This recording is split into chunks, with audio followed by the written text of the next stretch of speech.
It's weird how in Australia we're always talking about like, have we got a problem with racism? Problem? No, we're awesome at it. We crush it regularly. We're the best. If there was a racism Olympics, we wouldn't go, there'd be foreigners. You guys know the rules in Australia, right? You can't be white and make black jokes, and you can't be black. That's my favorite one-liner.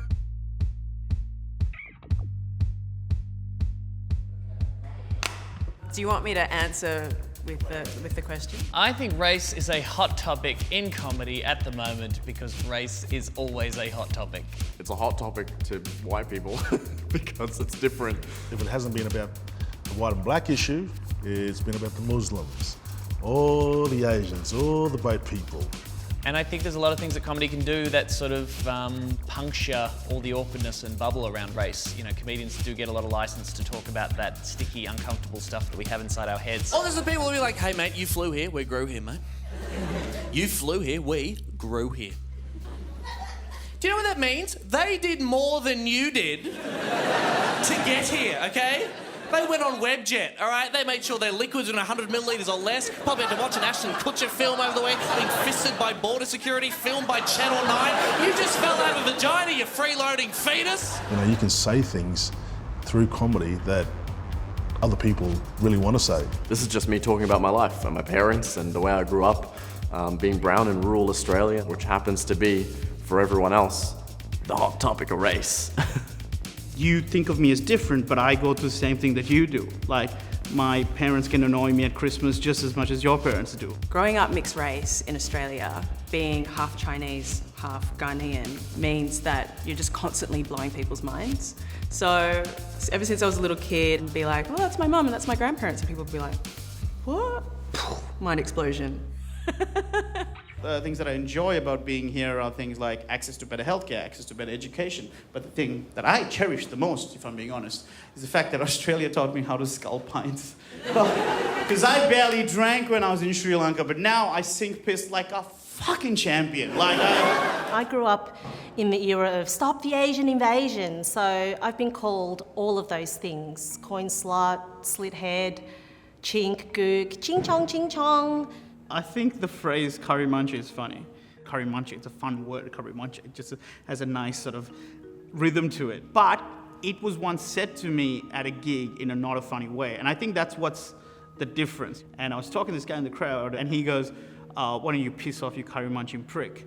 Now, none of those I would consider harsh words, but the way it was said was the most hateful thing I've ever heard. And it actually hurt. Like, I felt it like hit right there. I was in the middle of an audition once and they said, okay, so now we really want you to just improvise a martial arts fight sequence. And I'm like, as if every person that looks like this can just suddenly snap into Crouching Tiger, Hidden Dragon. I've never experienced a racial slur as a white person because you can't really, because reverse racism is not a thing. The worst thing you can call a white person what is cracker, small dick, can't dance. Hey, you can't tell that joke, man. That's racist.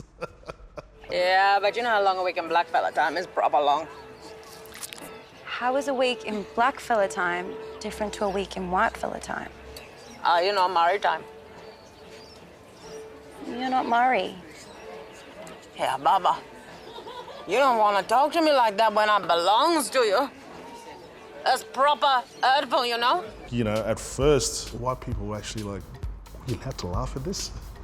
It's like, yeah, because we're taking the piss out of ourselves, we're taking the piss out of you, we're taking the piss out of, you know, the white community that marry into our community.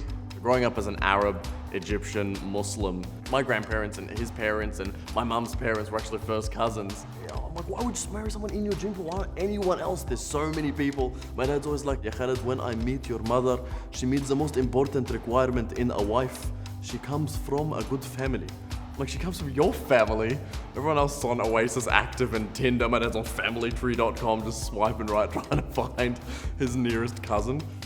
Arabs don't find that bit funny at all because it's so normal. I find a lot of things funny about my own racial group, just like I find a lot of things funny about my own family. But it's one of those things that I can poke fun at it, but you wouldn't be able to. I'd be offended if you poked fun at it. Everyone think baby number 3 will be quick because the lady is already stretched out. This is my mother. But I still remember your head pushing out like someone cutting me with a knife. When you're making fun of your own racial group, it's steeped in truth and a common understanding. And when other people make fun of other races, I think it can be laced with a lot of judgment or assumptions. Is there a line in comedy? Of course there's a line. But I think we're too politically correct these days. You know, it's the PC's full of shit. I think you can joke about anything. I honestly think that there is no topic that is off limits in comedy that goes to race, sexuality, gender, whatever. If you're coming at it from the right place. Be aware that your words have power and that they could hurt someone. And I'm not saying you should necessarily avoid hurting or offending everyone, but consider who you might hurt or offend, and then consider how much you care. Because if you don't care, fuck it, do it. Like, I make jokes about right-wing Christians, and I know it offends them, and I'm glad it offends them, because I don't give a shit about how they feel. If I can give you an analogy about what I think comedy is, it's kind of like stretching, physically stretching. For the most part, if you do it gently, it feels good, right? If you push a little harder, it hurts, but if you can conceptualize that you will be a better person at the end of it, you can appreciate it. Laughter is a bridge, you know, comedy unites. I mean, we all might look a bit different on the outside, but at our core, you know, no matter where we come from, no matter what colour we are, the things that we laugh at, the things we cry about, the things that drive us and move us, they're all the same. Through humour, we're able to engage on a human level at something so ridiculous as racism. I mean, that's a gift. It doesn't matter what colour you are, you find that shit funny. And we can all laugh.